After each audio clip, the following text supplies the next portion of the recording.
Over the past few years, I've been seeing more and more people praise the Star Wars prequels since, I don't know, maybe 2015. I wonder why that could be.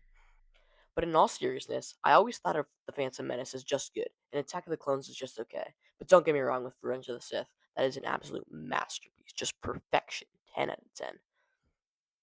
So today we're going to be analyzing the rise of the prequels over the past decade and why it really happened.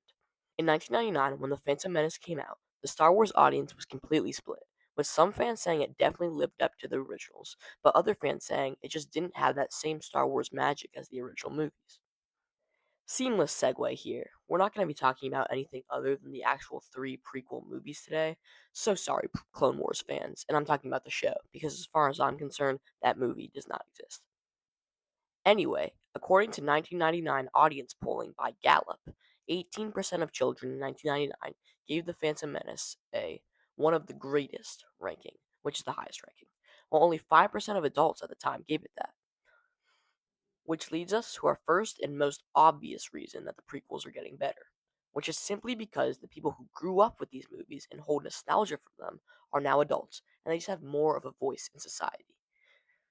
That being said, do I think that the sequels are going to be considered good in the next 15 years? No, absolutely not. And I'm thinking about making a video just about that. So let me know if I should. And spoiler alert, this could be a part of it. Speaking of the sequels, our second reason is solely because the sequels exist. And let me try to give an example. What I mean by this is say you have a green apple, but your favorite apples are red. So you really want a red apple. And after you eat your green apple, someone tells you that they're going to give you a red apple. But it turned out to be a yellow apple. And now you want your green apple back. I definitely could have thought of a better metaphor right there, but I think it serves its purpose. So yeah, that's the second reason. If you have something okay and then you get something bad, you're gonna want the thing that's okay back. Add some nostalgia to that, and now all of a sudden, the green apple is the best thing that ever happened. And now for our third and final reason, the dilution of Star Wars. Not sure if that's a word, but let me rephrase that. There is so much new Star Wars coming out in the last few years that it doesn't feel like an event anymore. In 1999, after you witnessed one of the greatest trilogies of all time, obviously everyone and their mother is going to go see the new movie. Or in 2015, after George Lucas said the franchise was over multiple times, seeing it return to the big screen is crazy. It would feel like an event that everyone was going to go see. Even something like the first season of The Mandalorian felt like an event, because it was the first time we had ever seen a Star Wars live action show.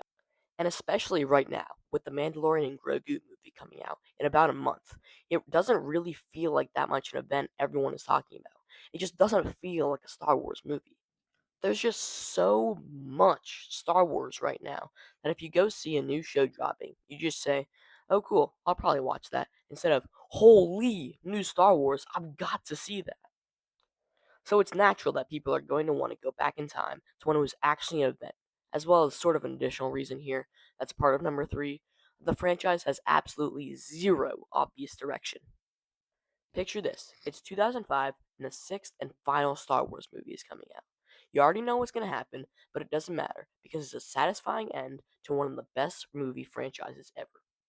Whereas now, it feels like Disney is just dropping fan service without any clear direction.